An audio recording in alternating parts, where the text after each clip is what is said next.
20대 대선 사전투표 관리 부실을 둘러싼 논란이 계속되고 있습니다. 선관위는 책임을 통감한다면서 오늘 긴급회의를 열고 보완 대책에 나섰습니다.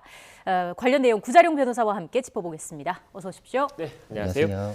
지금 사전투표 관련한 논란이 일파만파 퍼지고 있는데 먼저 핵심적으로 어떤 게 지금 문제가 불거졌는지 좀 정리를 해주시겠습니까, 변호사님께서? 예, 선관위 차원에서는 확진자나 격리자에 대해서 감염 우려를 좀 불식시키기 위한 조치를 취하겠다. 취지는 그렇게 시작을 한 것인데 네.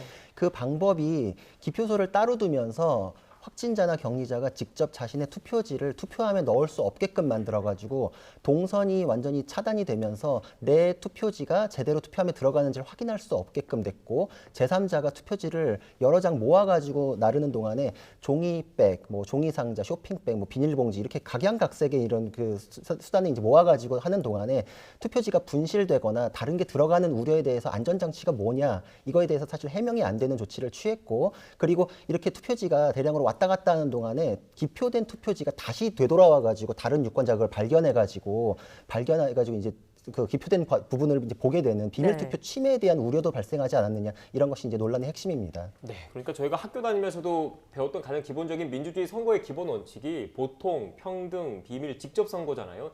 내가 찍은 투표 용지를 직접 투표함에 넣는 게 지금 직접 선거인데 그게 지금 사실상 확진자와 격리자 같은 경우에 지켜지지 않았고 또 일부에서는 그 투표의 기표 용지가 드러나면서 비밀 투표 원칙도 위배된 것 아니냐 이런 논란이 불거졌다 이런 말씀이신 거네요. 예, 맞습니다. 이게 헌법 67조 1항에는 대통령 선거는 보통 평등 직접 비밀 선거에 의한다. 이건 헌법의 명령이기 때문에 달리 할 수 없는 내용입니다. 네. 그리고 공직선거법에서도 그것을 구체화하는 내용을 담고 있지 취지는 완전히 동일합니다. 그래서 투표함에 직접 넣는 것을 무조건 다 예정을 하고 구체적인 내용을 법에 담고 있기 때문에 투표하는 사람이 직접 투표함에 넣는 것이 차단된다면 이것은 당연히 그 4대 원칙에 대해서 위배의 소지가 있지 않냐라는 반론이 제기될 수밖에 없고 비판 여론은 거기에 집중되고 있는 것입니다. 예. 그러니까 헌법이라는 것은 대한민국 최상위 법률이지 않습니까? 보시는 것처럼 대통령은 국민의 보통 평등 직접 비밀 선거에 의하여 선출한다. 그리고 이 헌법의 가치에 따라서 여러 하위 법률들이 있는 건데 기본적으로 이 원칙 자체가 지금 헌법상의 원칙 자체가 지금 제대로 지켜지지 않은 거 아니냐 이런 논란이 불거지면서 비판적인 여론이 불거지고 있다 이런 말씀이 들립니다. 예, 맞습니다. 공직선거법 규정을 보면은 굉장히 거의 뭐 매뉴얼에나 있을 법한 내용이 법 자체에 들어와 있습니다. 네. 그래서 그 투표하는 사람은 기표소에서 기표를 하고 다른 사람이 보지 못하도록 접어서 참관인이 보는 앞에서 투표함에 넣는다라고까지가 아예 법에 명확히 들어가 있기 때문에 기표된 투표지가 제3자가 보게끔 지금 공개된 상황 자체는 이 공선법 규정에 다른 사람이 보지 못하게 이 부분에 대해서 이제 위반 소지가 있는 것이고 투표함에 넣는다. 물론 직접이란 단어는 없지만 이거는 일련의 과정이 당연히 투표한 사람이 직접 넣는 것을 예정했기 때문에 네. 투표함에 직접 접근하지 못하고 내가 투표한 투표용지가 직접 들어가는지를 확인할 수 없게끔 했다는 것은 공직선거법의 이 명문의 규정을 위반한 소지가 굉장히 높은 사안으로 보입니다. 예, 민주주의의 꽃은 선거라는 말이 있잖아요. 선거는 민주주의에서 가장 중요한 것인 만큼 이런 일이 발생한 데에 대해서 비판이 나오고 있는 거고요. 선관위가 어제 오전에 사과문 발표에 이어서 어젯밤에도 입장을 냈습니다. 어떤 내용이 담겼는지 그래픽 함께 보면서 좀 설명을 해주실까요? 일단 1차 사과문, 2차 사과문 이렇게 나왔는데 1차 네. 사과문에는 사실 사과보다는 해명 쪽이었는데 해명이 사실 좀 반쪽짜리긴 했습니다. 네. 공직선거법 규정에 의해 가지고 법과 원칙에 따라서 처리를 했고 참관인들이 보고 있었기 때문에 부정선거 소지는 전혀 없다 이렇게 했는데 사실 그 근거로 둔 조항이 공직선거법의 여러 규정이 지금 문제되고 있는데 자신들 유리한 조항 하나만 지금 언급하고 있거든요. 선관위가 지금 언급하고 있는 내용을 보면 투표소에는 하나의 투표함만 둘 수 있다. 이것을 근거로 해서 자기들은 투표함을 여러 개 둘 수 없었기 때문에 법 규정에 맞게 이렇게 한 것이다라고 해명을 하고는 있는데 사실 투표함 하나라는 것 이외에 방금 아까 말씀드렸던 여러 가지 직접 이제 투표함에 넣는다 네. 이런 부분들에 대해서는 지금 고려가 없었다는 것을 스스로 자인하고 있는 셈이거든요. 그리고 투표함을 여러 개를 둘 수 없었다면은 동선 분리에 의해 가지고 직접 그 투표함까지 접근은 못하더라도 투표자가 내가 보는 앞에서 그 투표함에 들어가는 건 확인할 수 있게끔 그 정도 거리까지는 접근할 수 있게끔 하는 조치를 취하든지 아니면은 시간대를 분리해 가지고 섞이지 않게끔 하는 정도의 조치는 얼마든지 가능했는데 이 부분에 대한 고려가 없었기 때문에 1차 해명이 지금 충분한 해명이 되지 못해서 오히려 비판 여론이 더 들끓었고 그래서 2차 사과문이 나와 가지고 이제 좀 사과의 방점이 찍힌 해명이 좀 나온 상황입니다. 예. 변호사님께서 간략하게 말씀해 주시긴 했는데 이번 그 논란의 가장 큰 쟁점을 다시 한번 좀 정리를 하고 짚어보겠습니다. 앞선 그래픽을 다시 한번 좀 크게 띄워주시겠습니까? 지금 가장 논란이 되는 게 지금 직접 선거의 원칙이 위배된 것 아니냐 이게 논란인 거지 않습니까? 확진자와 격리자가 투표를 했는데 직접 자신들이 투표함에 넣지 못하고 중간에서 다른 사무원들이 걷어서 그 투표함에 넣었다라는 게 가장 큰 논란인데 여기에 대해서 지금 선관위에서는 지금 보고 계시는 그 선거법상 2개의 투표함을 사용할 수 없어서라고 해명을 하긴 했는데 앞서 또 다른 내용을 보면 직접 투표함에 넣어야 된다는 규정도 있는 거기 때문에 상충되는 측면이 있다는 게 첫 번째가 있는 것이고 이걸 또 해결하기 위해서는 지금 뭐 확진자라든지 격리자가 일반 유권자들이 투표하고 난 이후에 투표를 했다면 이런 논란은 그 해소할 수가 있는 거잖아요. 그리고 그렇습니다. 본 투표 당일 그러니까 9일 날에는 투표 시간이 완전히 분리되어 있는 거지 않습니까? 6시 이후로. 왜 이런 그 논란을 사전에 예측하지 못한 것 아니냐 이런 비판은 피하기 힘들어 보이는데 어떻습니까? 제가 보기에도 그 비판에 대해서는 뭐 해명이 제대로 되기도 어렵고 네. 받아들여지기도 어렵겠다 이렇게 생각이 되는데 선관위 입장을 보면은 사실 확진자 숫자가 이렇게 늘어날 줄은 몰랐다. 결국은 자기들이 준비를 부실하게 했고 예측을 제대로 못했다는 거에 대해서 해명에 지금 방점이 찍혀 있는 것인데 4.7 재보궐선거 때하고 동일한 방식을 썼다는 건 결코 해명이 될 수가 없습니다. 네. 그때랑 지금은 확진자 숫자가 거의 뭐 차원이 다른 수준이기 때문에 그때하고 동일한 방식을 썼다는 거는 이번에 특별히 별도의 준비나 고려를 하지 않았다는 것에 대한 자인일 수밖에 없기 때문에 비판이 더 있을 수밖에 없는 내용이고 이거에 대해서는 지금 그 시간만 분리했어도 충분히 혼란을 피할 수 있었음에도 이것을 예측하지 못했다는 것은 어제 특히나 또 휴일이기 때문에 긴급 뭐 소집해서 이 회의를 했었어야 되는데도 불구하고 안 했다는 거 여러 가지 맞물려서 지금 여야에서도 21세기의 선관위가 맞느냐라는 질타를 스스로 자초하고 있는 상황이다 이렇게 생각이 됩니다. 네. 이것과 별개로 또 만약에 시간을 뭐 일반 유권자와 확진자 격리자 분리를 안 하고 지금 이번 그 사전 투표했던 것처럼 하더라도 그것과 별개로 지금 확진자나 격리자분들이 투표한 거를 바구니 같은 것에다 좀 걷어서 갔잖아요. 그런데 그게 아니라 뭐 그 규격화된 임시 기표함이라든지 이걸 좀 만들어서 그쪽에 넣어서 통일되게 걷어가게 했다면 논란이 이 정도까지는 커지지 않았을 것이다. 이런 지적도 나오고 있더라고요. 특히 뭐 일부에서는 뭐 쓰레기 봉투에다가 투표 용지를 넣는 경우도 나오고 있던데 일반 그 투표하신 유권자 입장에서는 쓰레기 봉투에 자신의 표가 들어갔다는 것 자체가 납득하기가 좀 쉽지 않은 측면이 있는 거지 않습니까? 맞습니다. 그래서 유권자 같은 경우에는 굉장히 격앙돼서 내 소중한 한 표가 지금 이렇게 관리되는 게 맞느냐, 부정선거 오해가 있지 않느냐라고 해서 경찰에 신고해서 출동하는 사례까지도 있었거든요. 네. 유권자들은 이 사안에 대해서 굉장히 엄중하게 받아들이고 민감하신데 선관위만 느긋했던 거 아니냐, 그래서 더 비판이 많은 것이고 방금 말씀하신 거대로 규격화된 함을 이용했으면 그나마 오해의 소지가 좀 줄었을 수도 있는데 전혀 이 투표지가 제대로 전달돼서 투표함에 들어가는 것까지의 그 담보 장치가 없었고 굉장히 부실했다라는 네. 것은 피할 수 없는 내용이기 때문에 예를 들어서 투표함을 누군가가 뺐다, 이게 탈취라 그러는데 또 그리고 집어넣는다, 투표수 증감 이런 거는 엄연하게 형벌 조항이 적용되는 중범죄입니다. 근데 이거에 대한 방지 장치가 전혀 없는데도 부실하지 않다, 뭐 안전하게 잘 관리되고 있다 이런 해명만 내놓고 있기 때문에 이게 해명이 지금 받아들여지지 않고 있는 것입니다. 유권자들 투표를 하러 갈 때 당연히 투표함에 직접 용지를 넣는 걸 생각을 하고 갈 테니까요. 아니면 애초에 또 별도의 투표소를 마련하는 대책이 필요하지 않았겠느냐 이런 지적도 나오고 있어요.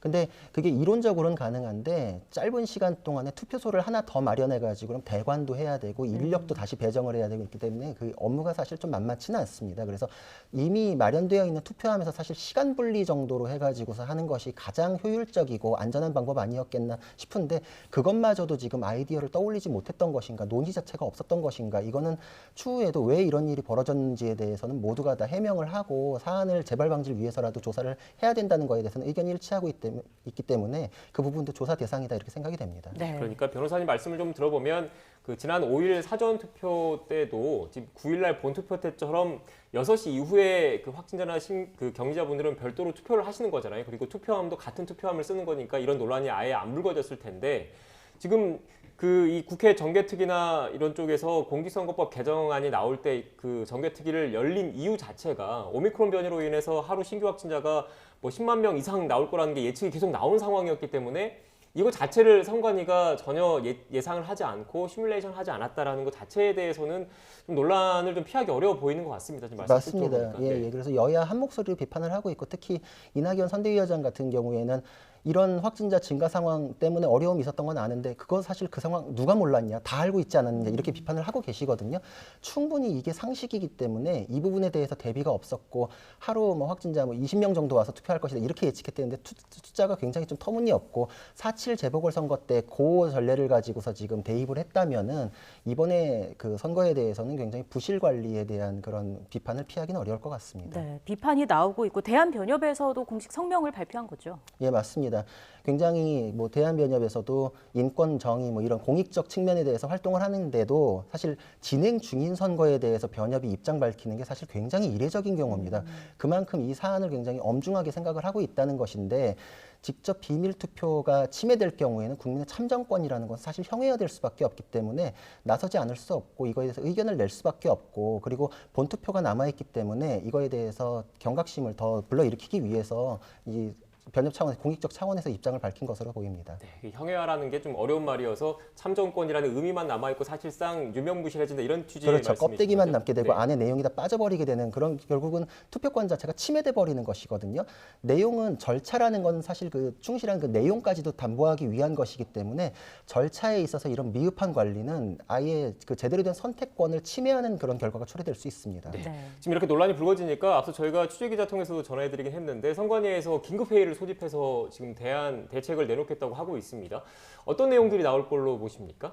제가 보기에는 지금 와가지고 선거 투표소를 또 마련한다거나 이거는 굉장히 좀 쉽지는 않은 문제입니다. 그래서 지금 가장 뭐 현실적인 것으로는 분리에 의해 가지고 감염 예방을 좀 불식시키고 투표함에도 직접 넣어서 비밀 직접 투표를 보장하기 위해서 그 동선 분리 플러스 시간 분리 이렇게 해가지고 아마 좀 준비가 되지 않을까 이렇게 생각이 됩니다. 네. 그런다 하더라도 부실 관리 그 자체에 대한 책임 그 논란을 완전히 피하기는 또 어려울 것 같은데요. 어떻게 맞습니다. 지금 이거는 본투표만이라도 이런 문제가 없게끔 치르자는 것에 대한 논의지 이전 것이 그 잘못이 사라질 수 있는 내용은 아니고 그거에 대해서는 내부적으로도 아마 문책이나 이런 징계는 따를 수밖에 없고 특히 뭐 형사고발도 들어가 있는데 그런 것에 대해서는 처벌의 수위가 뭐 된다 안 된다 이거보다도 국민적으로 이거에 대해서 문제를 삼고 있는 하나의 또 방법이기 때문에 네. 조사라는 것도 재발 방지의 차원에서 논해지는 내용이다 이렇게 볼 수 있을 것 같습니다. 네. 지금 또 그 시청자 여러분들이 궁금해하실 만한 내용에서 추가로 좀 질문을 하나 드리면 이번에 또 논란이 되고 있는 게 그 직접 선거 위배 논란 그러니까 직접 투표함에 투표용지를 넣지 못한 거 이것과 하나 별개로 또 그 투표용지를 받았는데, 그러니까 임시 투표용지를 그 봉투를 받았는데 그 봉투 안에 이미 특정 후보를 찍은 기표용지가 발견됐다 이런 사례들도 좀 나오고 있거든요. 그런 그 투표용지들은 어떻게 되는 겁니까? 유효 처리되는 겁니까? 무효 처리되는 겁니까? 그래서 그 부분이 앞으로도 추가적으로 문제가 될 수 있고 지금 선거법의 해석이 굉장히 달린 부분인데 네. 원칙적으로 유권자가 자기가 기표한 용지를 공개했을 경우에 무효표가 됩니다. 근데 이 사안에선 유권자들이 잘못한 게 하나도 없거든요.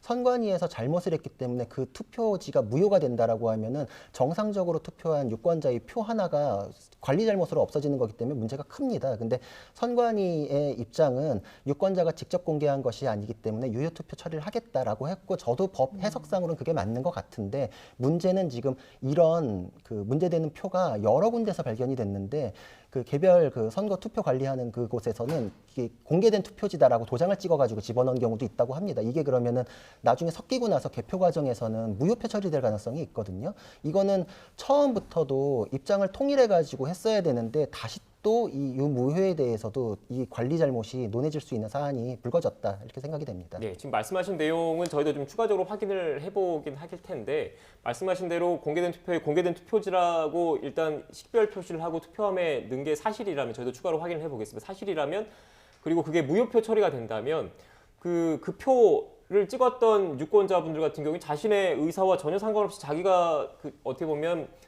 자신의 참정권이 무효 처리가 되는 그런 상황이 벌어지는 거지 않습니까? 맞습니다. 그래서 그 부분에 대해서 선거관리의 결과까지도 지금 이제 선관위가 좌우를 해버렸다 이런 내용의 비판이 따를 수밖에 없는 내용이고 이거는 지금 그 당시에도 유권자들이 강력하게 항의를 해가지고 이거 못 믿겠다라고 해가지고 사전 투표를 하러 가서 용지를 뭐 찍고서 돌아오신 분도 있다 언론 보도에 이제 그런 분들도 있는데. 이것까지 연결하면은 지금 사전투표로 등록해서 용지를 받으신 분은 본투표를 다시 하실 수가 없거든요. 그러니까 지금 이 사안 자체가 관리를 공정하게 하기 위해서 축제의장으로 만들었어야 하는 선관위가 오히려 투표 열기를 꺾어버리고 네. 몇 표에 대해서는 심지어 유무를 좌우하는 이런 행동까지도 해버렸기 때문에 쉽게 생각하고 가벼이 넘길 수 있는 부분이 결코 아닙니다. 예. 변호사님, 그렇다면 오늘 대책회의를 하고 있는데 오늘 나온 대책에 그 지금 지난 5일에 불거졌던 논란을 다시는 재발하지 않도록 하는 이 대책과 함께 지금 앞서 변호사님께 말씀하셨던 그 공개된 투표용지에 대해서 아직 개표를 하기 전이기 때문에 식별 표시를 했든 안 했든 간에 이미 공개된 표를 어떻게 할 것인지에 대해서 명확한 지침을 내리고 각 지역 선관위에도 그 지침을 통일되게 하달할 필요가 있다라고 여겨지는데 어떻게 생각하십니까? 근데 당연히 그래야 되고 네. 사실 그런 지침들이 먼저 있었어야 합니다. 근데 네. 문제는 지금 지침이 나오면 앞으로는 당연히 그렇게 적용이 될 텐데 공개된 투표지라는 표식을 해가지고 투표함에 집어넣었으면 섞였기 때문에 어떤 표인지 나중에 다시 또 선별해낼 수가 없습니다. 네. 그렇기 때문에 지금 대책을 마련한다고 해도 이전에 벌어진 일에 대해서는 사실 되돌이켜가지고 유무를 다시 또 바꾸는 과정은 사실상 어렵지 않겠나 이런 생각이 듭니다. 개표 과정에서 만약에 식별 표시가 있다면 그러니까 이렇게 식별 표시가 돼 있는 투표용지는 유효표로 인정을 해라, 무효로 인정을 해라. 개표 과정에서 그 지침이 하달됐을 경우에는 어떻습니까? 근데 개표 과정에서도 네. 문제가 있는 게 지금 우리가 이 사안에 집중해 가지고 이제 이런 식으로 개표된 게 이제 공개된 게 있다라고 하지만 그런 과정이 이제 유권자가 스스로 공개해서 그런 식별이 찍힌 경우들도 있을 거거든요. 네. 중앙으로 모여 가지고 개표 과정을 하기 때문에 투표함이 여러 개가 모여 가지고 개표되는 과정에서는 섞여 가지고 몇 개는 그렇고 몇 개는 아닌지 그거를 그 자리에서 사실 선별하기가 어렵고 그 자리에서 도장이 찍혀서 이거는 무효표 처리가 되는 게 맞을 텐데 이거는 선관위 잘못으로 공개됐던 겁니다라고 해서 다시 뒤집는다면 추가적인 의혹이나 문제점이 계속 발생할 수 있기 때문에 그거 자체도 사실 이렇게 쉬운 내용은 아닙니다. 네, 그러니까 말씀하신 걸 들어보면 지금 사전 투표 과정에서 선관위 관리부실로 공개된 그 투표 용지다라고 식별을 해서 넣은 건지 아니면 실제로 유권자가 잘못해서 그 표시를 했는 건지를 개표 과정에서는 다 섞여 있기 때문에 구분하기가 쉽지가 않고 그렇죠. 그렇기 때문에 지금 별도의 지침을 하다라는 게 쉽지가 않은 상황이다 이런 말씀이네요. 예, 맞습니다. 그래서 이미 벌어진 거에 대해서는 사실 지침을 줘가지고 유효냐 무효냐를 뒤집는 결정 기준을 이제 주기는 어렵다고 생각이 되고 네. 본투표 이후에 적용되는 지침이야 당연히 세우고 적용이 되겠지만 그 이전 거는 추가적인 논란을 발생시킬 수 있기 때문에 굉장히 좀 쉬운 내용은 아닐 거다 이렇게 생각이 듭니다. 추가적인 논란, 그 문제 발생할 수 있다 말씀을 해주셨는데 이게 자칫 대선 이후에 어떤 불공정 문제, 뭐 어떤 선거 승복 여부와도 연관이 될 수 있는 문제 아니겠습니까? 사실 원칙적으로는 명문의 규정을 위반한 것으로 보이는 내용들이 있기 때문에 선거에 대해서 뭐 소송이 따를 수도 있는 내용이긴 합니다. 이제 물론 이제 결론이 어떻게 됐는지는 예. 또 이제 선거의 중대한 하자였느냐 이걸 또 다시 판단하니까 쟁점이 또 따로 있지만 그래가지고 지금 최근 여론조사까지도 굉장히 박빙이다 뭐 이런 내용이 있었기 때문에 선거 무효 소송 그리고 당선 무효 소송 두 가지 측면에서 그 실질적으로 표 계산 그리고 선거 절차 전체의 위배 이런 것들이 논해질 수 있기 때문에 만약에 실제 결과까지도 굉장히 붙어있는 결과가 나온다면 예. 이거에 대해서 이의 제기하는 거를 또 전혀 뭐 터무니없는 얘기를 한다 이렇게까지는 하기 어려운 내용이기 때문에 선관위가 이런 논란, 스스로에 대한 비난 모든 것을 자초했다 이렇게 생각이 되고 근본적으로 공무수행이라는 것은 공정해야 할 뿐만 아니라 공정해 보이기까지 해야 되는데 공정해 보이지 않게끔 하는 빌미를 제공했다. 이거는 선관위가 스스로 감수해야 되는 자신의 잘못이다 이렇게 생각이 됩니다. 네. 빌미를 제공했다라고 말씀해 주셨는데 일단 선관위에서는 부정 의혹은 없다, 있을 수 없다라고 강하게 강조하고 있다는 점을 참고로 말씀을 드리고요. 지금 뭐 이런 여러 논란들이 좀 불거지고 있고 결국은 부실 관리 책임에서 벗어나기 좀 어려워 보인다 이런 지적이 많은 것 같습니다. 책임자들 선관위 내에서 뭐 선거가 끝나고 나서든 그 이전이든 책임자의 그런 어떻게 보면 책임 있는 자세가 필요하다 이런 지적도 나오고 있는데 변호사님께서는 어떻게 보십니까? 제가 보기에도 이게 지금 2022년 선관위가 이런 일을 했다는 거가 정말 너무 상식바뀌고 우리나라 선거 이 관리가 굉장히 잘 되고 있기 때문에 이 절차나 제도 자체가 외국으로 수출되기까지 하거든요. 네. 그런 거에 그 명성에 흠이 가는 일이 벌어졌기 때문에 재발 방지를 위해서는 반드시 이제 사실관계 파악이 필요하고 아까 이제 법적인 쟁점에 대해서 이제 뭐 당선 무효나 선거 무효에 대해서 했던 거는 사실 부정선거를 전제로 한 개념이 아닙니다. 근데 예. 부실 선거에 대해서도 충분히 그런 의혹이 있을 수 있는 내용이기 때문에 이거에 대한 지적이나 법적으로 뭐 이제 지적하는 내용들은 선관위가 굉장히 뼈아프게 새겨야 될 내용이다 이렇게 생각이 됩니다. 네, 알겠습니다. 선관위가 뼈아프게 새겨야 된다는 말씀이 있으셨고 또 긴급대책 회의를 하고 있으니까 어떤 그 대안들이 나올지는 저희가 또 확인되는 대로 다시 한번 전해드리겠습니다. 지금까지 구자룡 변호사와 함께 관련된 이야기 짚어봤습니다. 오늘 말씀 고맙습니다. 고맙습니다. 감사합니다.